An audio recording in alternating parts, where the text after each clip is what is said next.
अस्सलामुअलैकुम दोस्तों, Naeem technical TV level D के लेक्चर नंबर 9 में हम ये डिस्कस करेंगे कि एक यूज्ड कंप्रेसर यानी कि इस्तेमाल शुदा सेकेंड हैंड कंप्रेसर जो हम मार्केट से ख़रीदते हैं तो उसकी ख़रीदारी के वक्त हमें किन किन चीज़ों को किन किन पॉइंट्स को ध्यान में रखते हुए ख़रीदारी करनी है। तो आइए आज के लेक्चर में हम डिटेल के साथ डिस्कस कर लेते हैं। तो जी दोस्तों, आज के लेक्चर में हम ये चीज़ इंशाल्लाह अच्छे से डिस्कस करेंगे कि जब हम एक सेकेंड हैंड यानी कि इस्तेमाल शुदा यूज्ड कंप्रेसर परचेज़ करते हैं। अब दोस्तों, सेकेंड हैंड की भी दो टाइप्स हैं, यूज कंप्रेसर की भी दो टाइप्स हैं। एक रिपेयर्ड हुआ हुआ, ठीक है, और एक सेकेंड हैंड तो है लेकिन रिपेयर्ड हुआ हुआ नहीं होता, जेन्युइन होता है, ठीक है। दोनों की बात हो रही है, एक की बात नहीं हो रही है, चाहे वो रिपेयर्ड हुआ हुआ सेकेंड हैंड हो चाहे जेन्युइन कंडीशन में सेकेंड हैंड हो। तो उसको परचेज़ करते वक्त किन 6 चीज़ों का हमने ख्याल रखना है वो चीज़ आपके साथ डिस्कस करेंगे। तो 6 चीज़ें आज के लेक्चर में हम डिस्कस करेंगे एक सेकेंड हैंड कंप्रेसर को ख़रीदने में। नए में तो जाहिर बात है कुछ चेक करना ही नहीं होता, वो तो बिल्कुल एक्यूरेट होता है। बात हो रही है यूज़ कंप्रेसर की। ओके जी।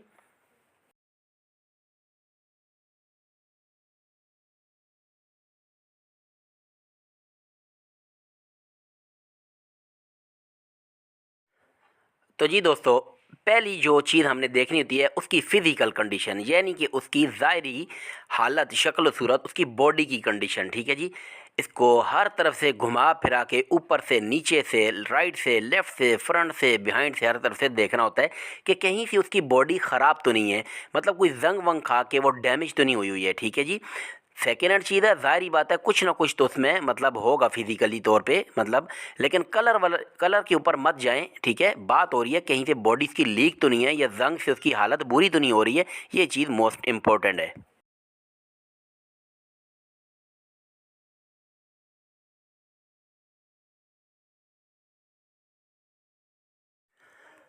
पॉइंट नंबर 2, दूसरी चीज़ हम ये देखेंगे कि आया कि कंप्रेसर के ये पाइप जो हैं वो सही कंडीशन में हैं कि नहीं, इसका डिस्चार्ज, इसकी सक्शन लाइन, इसकी चार्जिंग लाइन, क्या ये ठीक है, कहीं से जड़ से ये कटे हुए तो नहीं है। यहाँ पे एक आपको बात बता दूं, अगर सक्शन की लाइनें जड़ से कटी हुई भी हैं तो आप इसको इजीली ब्रेदिंग कर सकते हैं, कोई मसला नहीं, क्योंकि ये डायरेक्ट बॉडी के साथ अटैच होती हैं। लेकिन अगर डिस्चार्ज जड़ से कटी हुई है तो थोड़ा सा कॉम्प्लिकेटेड हो जाता है। बहरहाल भाई, हम अब पैसे दे के ले रहे हैं ना चीज़, तो हम ऐसी क्यों मतलब चीज़ लें जो फॉल्टेड है। तो हमने इन पाइपों को मतलब मद्देनज़र रखना होता है। इसी तरह ये ऑयल कूल के पाइप है, अगर आपके रेफ्रिजरेटर के अंदर ऑयल कूल के पाइप आ रहे हैं तो फिर ये भी साबित होने चाहिए, वरना इनका कोई मसला नहीं होता।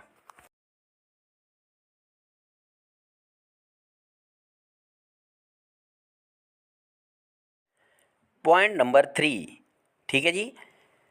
आपने कंप्रेसर के जो टर्मिनल्स होते हैं जहाँ पे आपका ओवरलोड प्रोटेक्टर और आपकी रिले लगती है, इसकी फिज़िकली कंडीशन देखनी है, इसकी आपने ज़ाहिरी कंडीशन देखनी है। कहीं ये पिनें टेढ़ी तो नहीं है, कहीं ये पिन मतलब आधी कटी हुई तो नहीं है, कहीं ये जड़ से मतलब जंग आलूद तो नहीं हो रही है, क्योंकि यहाँ से अक्सर जो है वो ब्लास्ट हो जाता है, ठीक है। तो लिहाजा आपने पैसे दे के चीज़ लेनी है तो हमेशा इसको अच्छे तरीके से तस्दीक करके लेना है। साफ़ सुथरी फ्रेश कंडीशन के ही टर्मिनल वाला कंप्रेसर परचेज़ करना है।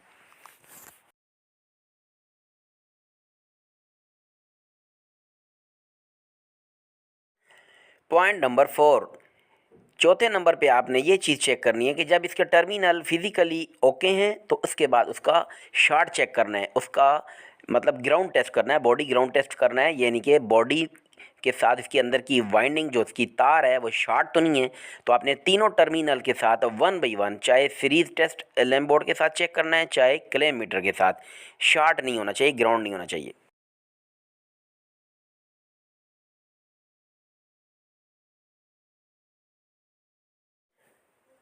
पाँचवें नंबर के ऊपर दोस्तों आपने ये चेक करना है जी कि इसको स्टार्ट कर लेना है। स्टार्ट करने के लिए आपने इसकी एक लाइन जो है वो देनी है कॉमन पे और न्यूट्रल दे देना है रनिंग पे, या मतलब जैसे भी आप तरतीब बदली बदली भी कर सकते हैं। और रनिंग और स्टार्टिंग को टार्क देना है, साथ ही अपनी सप्लाई भी ऑन करनी है और टार्क देना है। इस तरह से आपका कंप्रेसर चल जाएगा।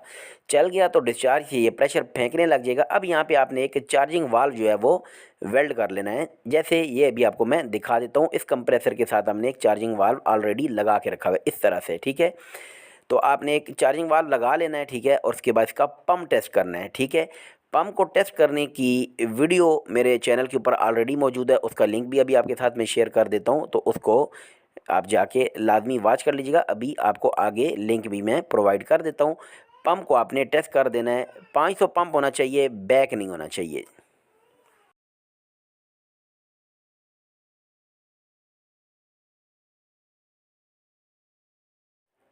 पॉइंट नंबर 6, छठे नंबर के ऊपर दोस्तों आपने जो चीज़ चेक करनी है वो ये करनी है कि कंप्रेसर को आपने स्टार्ट कर लेना है।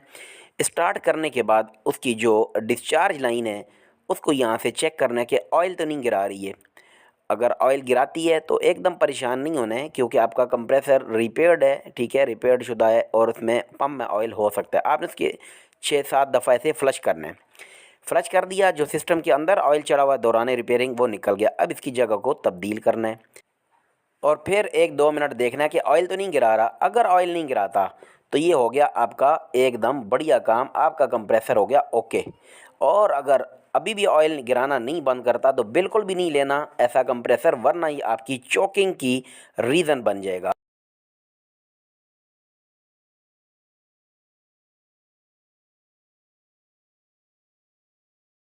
सातवां पॉइंट ये भी ऐड कर लें कि जब चलाएंगे तो उसके एम्पेयर भी ज़रूर टेस्ट करने हैं कि एम्पेयर ज़्यादा तो नहीं ले रहा, वरना हीट अप होता है वो कंप्रेसर। तो जी दोस्तों, इसके साथ ही हमारा जो है वो लेक्चर जो है वो आज का जो लेक्चर नंबर 9 था लेवल डी का, वो कंप्लीट हो चुका है।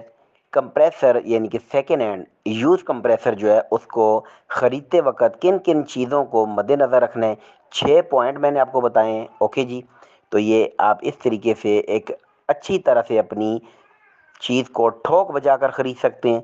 बाकायदा तौर पे आपके पास नॉलेज होना चाहिए, ताकि कंप्रेसर वाला भी आपसे ज़रा तरीके से फिर बात करे, आपको मतलब पेलने की कोशिश ना करे। बाकी कंप्रेसर की पंप टेस्टिंग की वीडियो का लिंक आपको दे दिया है, इसको भी ज़रूर देख लीजिएगा, ठीक है। इंशाल्लाह आपको बहुत ज़्यादा हेल्प मिलेगी। बड़ी ज़बरदस्त किस्म की वीडियो है, ठीक है। जब नया नया चैनल बनाया था, शुरुआत की वीडियो है, ठीक है। तो बहुत ही ज़बरदस्त किस्म की वीडियो है, ठीक है। इंशाल्लाह आपको वो भी पसंद आएगी।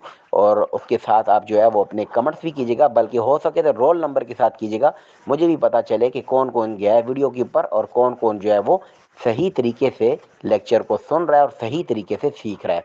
तो इसके साथ ही दोस्तों हमारा आज का लेक्चर जो है वो इख्तिताम को पहुँचता है।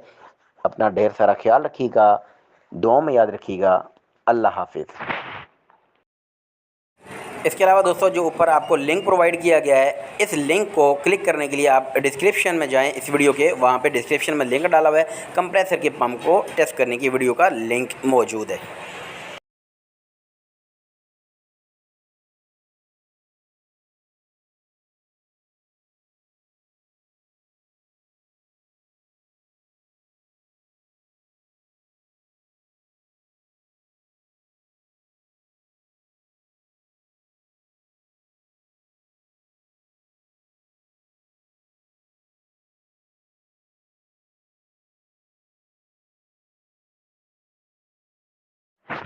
अस्सलामुअलैकुम दोस्तों, आज का हमारा लेवल डी का आखिरी लेक्चर कह लें और लेक्चर नंबर 10 है ये।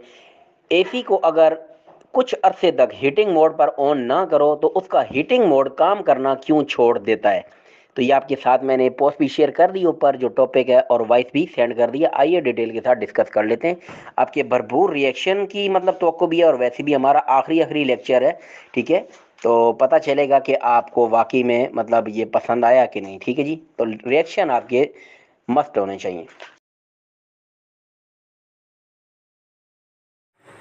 तो जी दोस्तों, अक्सर कस्टमर्स या फिर अक्सर टेक्नीशियन ये पूछ रहे होते हैं कि सर हम अपने एसी को एक अरसे तक जब कूलिंग मोड पे चलाते हैं और उसके बाद जब हीटिंग मोड पे कन्वर्ट करते हैं तो वो हीटिंग नहीं करता।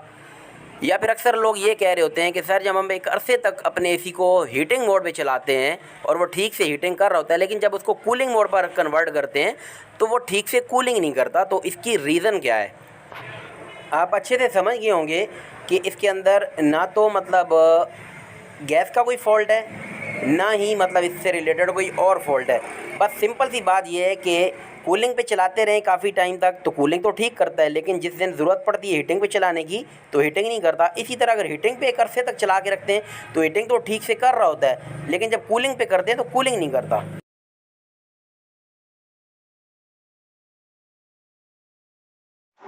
तो जी दोस्तों, ये जो 50 सेकंड का आपको क्लिप जो है वीडियो का मैंने सेंड किया है, इसके अंदर जो मैंने आपको डिटेल के साथ बताया है कि मतलब क्या मसला है।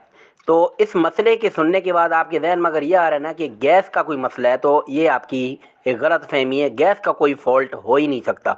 हाँ, हो सकता है पीसीबी बोर्ड का भी मसला आ सकता है। इसके अलावा मजीद आगे जो आपको मैं बताने जा रहा हूँ वो भी मसला आ सकता है, गैस का नहीं आ सकता। क्योंकि अगर गैस का मसला होगा तो वो कूलिंग भी नहीं करेगा। ऐसा तो नहीं कि गैस का मसला होगा तो कूलिंग तो करेगा लेकिन हीटिंग नहीं करवाएगा, या अगर हीटिंग करवा रहा है तो कूलिंग नहीं करवाएगा। अगर गैस का मसला होगा तो ना हीटिंग करेगा ना कूलिंग करेगा। ओके जी।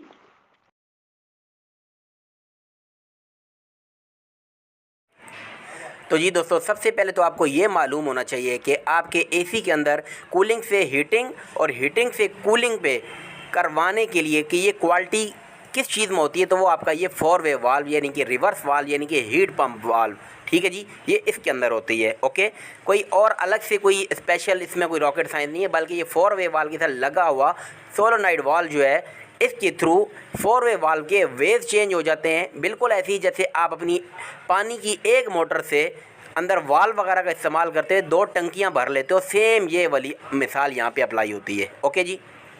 जब आप अपने एसी को ऑन करते हो कूलिंग मोड पर, तो वो कूलिंग पे ऑन हो जाता है और उसका मतलब रस्सा जो है वो मतलब फर्स्ट अटेम्प्ट में जो है ना वो कूलिंग पे ही इसने चलना होता है। लेकिन जब आप उसको हीटिंग पे करते हो तो उसके पीसीबी बोर्ड में मतलब वो एक्टिव हो जाता है। जो सिस्टम लगा हुआ है वो इसकी जो कॉइल को करंट पर पास करता है, जो उसके ऊपर 4 वे वाल्व के ऊपर लगी होती है।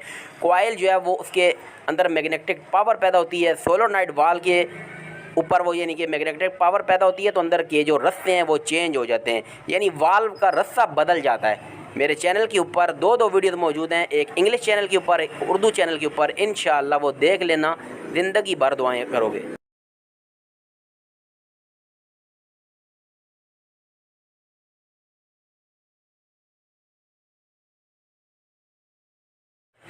तो जी दोस्तों, इस वक्त आपको आपकी स्क्रीन के ऊपर एक 4 वे वाल दिखाई दे रहा है, और दर हकीकत बताऊं तो ये 4 वे वाल नहीं होता, ये 3 वे वाल होता है। वो ऐसे कि ऊपर से एक रास्ता आ रहा है और नीचे भी जो है वो 3 ही रास्ते बन रहे हैं, तो ये 3 वे वाल है ना कि 4 वे वाल। ऊपर से तो आने वाला रास्ता एक ही काउंट किया जाएगा ना दोस्तों। बहरहाल मैं आपको इस बहस में नहीं डालना चाह रहा, ये समझ लो सुनी सुनाई वाला चक्कर हो रहा है। बस किसी ने 4 वे वाल कह दिया ना तो 4 वे वाल ही बना दिया गया, जबकि ये 4 वे वाल नहीं है, दर हकीकत 3 वे वाल्व है। बहरहाल आप इस चक्कर में ना पड़ें जी। अब बात ये हो रही है, इसके ऊपर ये लगी होती है आपकी मैग्नेटिक कॉइल, ठीक है। अब हमने करना क्या है, सबसे पहले इस सोलोनाइड वाल्व से इसको उतार लेना, इसका स्क्रू खोलते हुए, ठीक है। अभी ये मेरे पास सामने रखा है, वैसे आपका तो सिस्टम में ही लगा होगा और वहीं पे आपने काम करना। उसके ऊपर ये जैक लगा हुआ है, ये आपने बारीक पिनों का इस्तेमाल करते हुए डायरेक्ट इसको 220 वोल्टेज दे देने हैं और चेक कर सकते हैं। बहरहाल मेरे लिए ये बिल्कुल मतलब एक यूज़लेस है, तो मैं आपको इसको सामने यहीं पे इसकी कटिंग करके दिखा लूँगा, यानी मैं बिल्कुल ही इसको मतलब जेन्युइन कंडीशन में तो मुझे रखने की ज़रूरत नहीं है। बहरहाल ज़रा समझ लें, ये अंदर इस तरीके से एक स्लाइडर सा लगा होता है, ठीक है, जो इसके वेव को चेंज करवाता है। वेव चेंज करवाने के लिए कॉइल का भी इस्तेमाल होता है, सोलोनाइड वाल्व का भी इस्तेमाल होता है, यानी सारी चीज़ें लाजम व मलजूम है, एक दूसरे के बगैर कुछ भी ये काम नहीं कर सकती। पीसीबी बोर्ड का भी मतलब बीच में रोल है, रिमोट कंट्रोल का भी रोल है। बहरहाल अभी आपने करना क्या है ये समझ लें, आपने इसी जैक का इस्तेमाल करते हुए इसको चेक कर लेना है, ठीक है। लेकिन मैं इसको अभी कैसे करूँगा वो आपको दिखाता हूँ, क्योंकि मेरे लिए ये यूज़लेस है।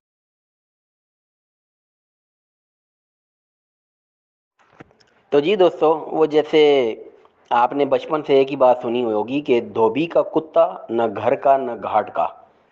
अब हमने बचपन से यही सुनी हुई ये बात, हत्ता कि हमारे अपने पेरेंट्स से भी पूछो, अपने वालिद साहब से भी पूछो, अपनी मतलब अम्मी जान से भी पूछोगे तो वो यही कहेंगे कि जी बेटा ऐसे ही है, ठीक है। और इसी तरह अगर आपके स्कूल के अंदर जो है वो मतलब अगर ये क्वेश्चन आ जाए मतलब पेपर के अंदर कि धोबी का बीच में डैश आ जाए, यानी कि मतलब खाली जगह और आगे यानी कि न घर का न घाट का, और ऊपर लिखा हुआ हो कि खाली जगह को ऊपर करें, तो हर कोई लिखेगा कुत्ता, यानी कि धोबी का कुत्ता, न घर का न घाट का।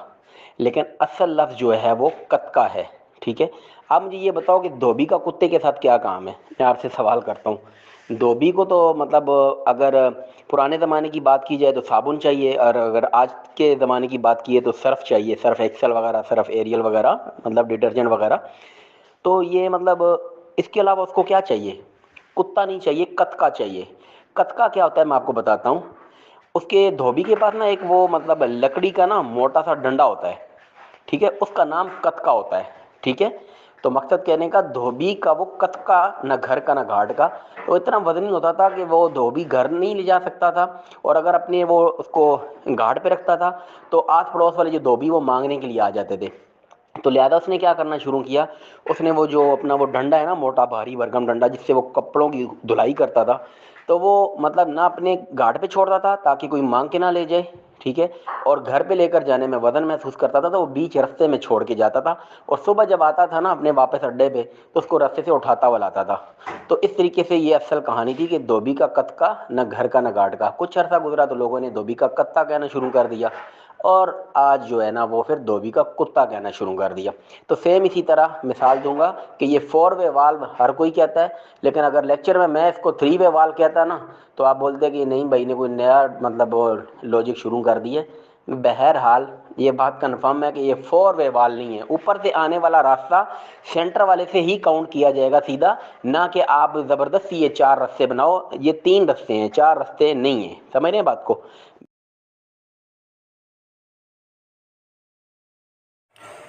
तो जी दोस्तों, जैसे आपको पिछले क्लिप में बता चुका हूँ कि ये इसके साथ जैक लगा होता है। आप दारी वाला जेन्युइन कंडीशन में ही काम करना है तो इसके आपने जैक वैक को काटना नहीं है, बल्कि इसके अंदर बारीक सी पिन है, मतलब अंदर इंसर्ट करते हुए अपने 220 वोल्टेज सप्लाई डायरेक्ट दे सकते हैं। लेकिन मेरे लिए ये यूज़लेस है तो लिहाजा मैंने इसको कटिंग कर ली है। अब इसको मैं मतलब आपको दिखाता हूँ। अभी मैंने इसको साथ अपनी क्रोकोडाइल पेन लगाते हुए यानी अपनी डायरेक्ट लीड टेस्टिंग लीड लगा ली है, लेकिन अभी सप्लाई ऑन नहीं की। तो आप देख सकते हैं कि इसके अंदर मैं स्क्रू ड्राइवर जो है वो अंदर इंसर्ट कर रहा हूँ, तो ये मतलब कोई हरकत नहीं हो रही, ये इसको पकड़ नहीं रही है। ठीक है, क्योंकि इसमें सप्लाई नहीं अभी तक ऑन हुई है।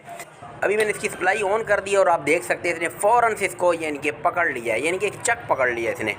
ठीक है जी, क्योंकि अंदर मैग्नेटिक पावर पैदा हो चुकी है और उसने मतलब एक मगनातीसी पावर पैदा हुई है और इसको पकड़ लिया। अब मैंने सप्लाई ऑफ की तो दोबारा वो गिर गई कॉइल स्क्रू ड्राइवर के साथ से। अब दोबारा नहीं पकड़ रही क्योंकि मैंने बंद कर रखी है। अभी मैं इसकी सप्लाई ऑन करूँगा, दोबारा जकड़ लेगी इसको। ठीक है, तो ये चीज़ आप देख सकते हैं इस तरीके से। अभी मैं इसको मतलब झटक भी रहा हूँ तो ये गिर नहीं रहा। इस तरीके से ये काम कर रहा होता है दोस्तों।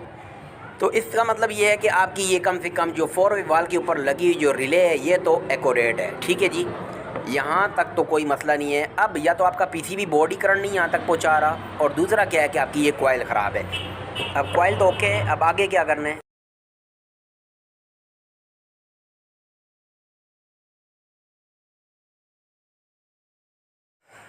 तो जी जनाब, जब इसकी रिले ओके है तो फिर इसको ज़ाहिर बात है बाहर निकाल के रखने का फ़ायदा नहीं, इसको वापस ऊपर लगाना है। यहाँ पे इसका जो स्क्रू खोला था वो भी लगाना है।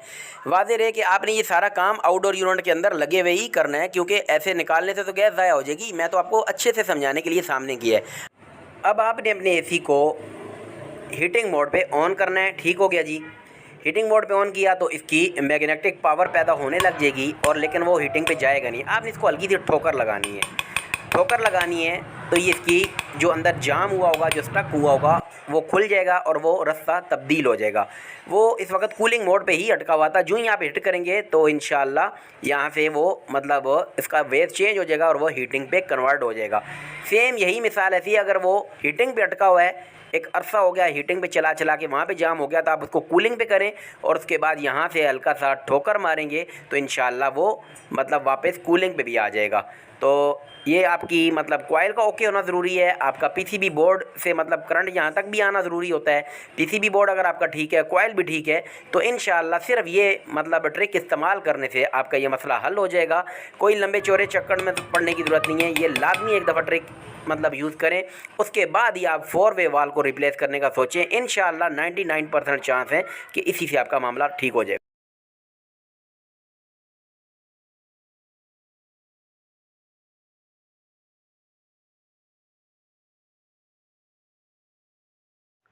तो जी दोस्तों, अल्लाह पाक की दया से पूरी उम्मीद है, पूरा भरोसा है कि इंशाअल्लाह जिस तरीके से एक्सप्लेन किया है लाजमी आपको मुकम्मल तौर पर समझ आ गया होगा। फिर भी चाहूँगा कि एक शॉर्ट से शॉर्ट वाइज के अंदर पूरे लेक्चर को एक दफ़ा दोबारा रिव्यू करवा दूँ। मेरी बात सुने, आपके पास एक कस्टमर आता है कि भाई हमारा एसी हीटिंग मोड पे नहीं जा रहा, या आपका कस्टमर कहता है कि भाई अब हमारा एसी कूलिंग मोड पे नहीं चल रहा। ठीक है, दोनों कंडीशन आपको बताइए ना। अब मिसाल के तौर पे आप जाते हो और वहाँ पे आपने देखा कि उन्होंने एसी हीटिंग मोड पे चलाया, लेकिन हीटिंग मोड पे जा नहीं रहा। तो अब आपने परेशान नहीं होना है, ना तो दिमाग में ये बात आने देनी है कि इसके अंदर गैस का मसला है। गैस उसमें पूरी होगी, जब कूलिंग कर रहा है ना तो हीटिंग भी करनी चाहिए, अगर हीटिंग कर रहा है तो कूलिंग भी करनी चाहिए, गैस वाला चक्कर कोई नहीं है। अब मेरी बात सुने, आपने क्या करना है, कस्टमर की बात को छोड़ दें, अपने हाथ से इसको क्या करना है, हीटिंग मोड पर ऑन करना है। पहले तो 3 मिनट 5 मिनट सब्र से बैठ जाना है, कोई टेंशन वाली बात नहीं, 3 से 5 मिनट लग जाते हैं। मेरे चैनल के ऊपर वीडियो भी मौजूद है, how to turn split AC on heating mode, वहाँ पे जाके देख भी लीजिएगा। 3 से 5 मिनट आपने वैसे भी देने हैं, भले 10 मिनट भी दे दो, कोई मसला नहीं। देखा कि हाँ भाई नहीं ऑन हो रहा, इसके बाद क्या करना आपने, कोई परेशानी का नहीं मतलब चक्कर करना है, सीधा जाना आउटडोर यूनिट के पास, वहाँ पे इसके 4 वे वाल तक आपने रसाई हासिल करनी है, कवर शवर खोल के वहाँ तक पहुँच जाना है। अब ऊपर जो लगी हुई है ना अपना रिले की, ये कॉइल, सॉरी, जो 4 वे वाल के ऊपर कॉइल लगी हुई है उसको आपने खोलना है और स्क्रू उसका खोल के उसके अंदर स्क्रू ड्राइवर पुश करना अंदर। अगर उसको पकड़ ले तो इसका मतलब ये है कि मसला यही है जो मैंने आपको लेक्चर में बताया कि पीसीबी बोर्ड भी ठीक है, करंट भी पहुंचा रहा है, कॉइल को भी करंट मिल रहा है, फिर आपने हल्का सा उसको मतलब हिट करना है 4 वे वाल को। इंशाल्लाह आपको उसी वक्त एक आवाज़ आएगी करके ना, तो आपको पता चल जाएगा कि वेव चेंज हो गए हैं, ठीक है। अब बात आती है कि अगर वो मतलब वो कॉइल को स्क्रू ड्राइवर जो है वो कॉइल के अंदर मतलब ग्रिप नहीं होता, वो उसको पकड़ता नहीं है, मैग्नेटिक पावर पैदा नहीं होती है, तो हो सकता है कि आपकी कॉइल ही ख़राब हो। तो आप क्या करें, कॉइल के जैक के पास वोल्टेज चेक करें, अगर वोल्टेज आ रहे हैं तो आपकी कॉइल ख़राब है। कॉइल तो आपके पास ढेर लगे होंगे, क्योंकि आपने कितने 4 वे वाल तो डायरेक्ट कर दिए होंगे, कोई भी कॉइल उठाएं जिसके साइज़ की उठा के लगा दें। अगर कॉइल भी ठीक है और वहाँ पे ही करंट नहीं आ रहा पीसीबी बोर्ड का, तो फिर आप अपने पीसीबी बोर्ड वाले से रब्ता करें। लेकिन यकीन करो कि ये पीसीबी बोर्ड का फॉल्ट नहीं आता, ये कॉइल भी ख़राब नहीं होती, ज़्यादातर यही मसला होता है। क्योंकि दोस्तों हम कोई भी चीज़ है जब एक अरसे तक यूज़ नहीं करते, आप अपने घर के दरवाजे की मिसाल ले लें, आपके 2 पल्ले होते हैं अक्सर, तो आप क्या करते हो मतलब ना बीच वाला ही छोटा दरवाज़ा इस्तेमाल करते हो, कभी कभार कब जब खुशी गमी में कोई बड़ा गेट ज़रूरत पड़ता है तो वो खुल के ही नहीं देता, उस वक्त फिर हम उसको ऑयल शॉयल डाल के भाई आगे पीछे कर रहे हैं, रवा कर रहे हैं। तो सेम यही चीज़ है, लोग जो है ना वो साला साल चलाते नहीं, या सीज़न के सीज़न नहीं चलाते उसको हीटिंग मोड पे, जब चलाते हैं तो वो हल्का सा स्टक हुआ होता है, अटका होता है, हल्की सी चोट मारने से मामला सेट हो जाता है। तो दोस्तों ये था हमारा आज का लेक्चर, उम्मीद करता हूँ बहुत पसंद आया होगा, और अगली पोस्ट के ऊपर रिएक्शन दीजिएगा कि आपको ये कैसा लगा आज का लेक्चर। अपना हर बंदा लाजमी अपने रिएक्शन दे, ठीक है जी, क्योंकि आपके रिएक्शन ही हमें बताते हैं कि हम काम ठीक से आपको समझाने की कर रहे हैं कि नहीं, ठीक है। क्योंकि टाइम पास तो नहीं करना ना, सिर्फ काम सीखना है, हम नहीं चाहते हैं कि किसी का 1 मिनट भी ज़ाया हो। तो मकसद कहने का ये है कि आपने रिएक्शन देने ताकि हमें पता चले कि मतलब आपको वाकई मज़ा आ रहा है काम सीखने का, समझ में आ रहा है। और इसके अलावा दोस्तों जो है वो आपका ये लेवल डी यानी कि जनवरी 2023 का ये ग्रुप बी कंप्लीट हो जाता है लेक्चर के साथ ही, ठीक है। आप कल का दिन भी रेस्ट करें, इसके बाद इंशाल्लाह अगले फरवरी के भी 4-5 दिन रेस्ट करें, 5 या 6 फरवरी को इंशाल्लाह हम पहला लेक्चर जो है वो लेवल सी का जो है वो मतलब पोस्ट करेंगे, ठीक है जी। और इसके साथ ही हमारा लेक्चर आज का ख़त्म होता है, इजाज़त दीजिए, अल्लाह हाफिज़।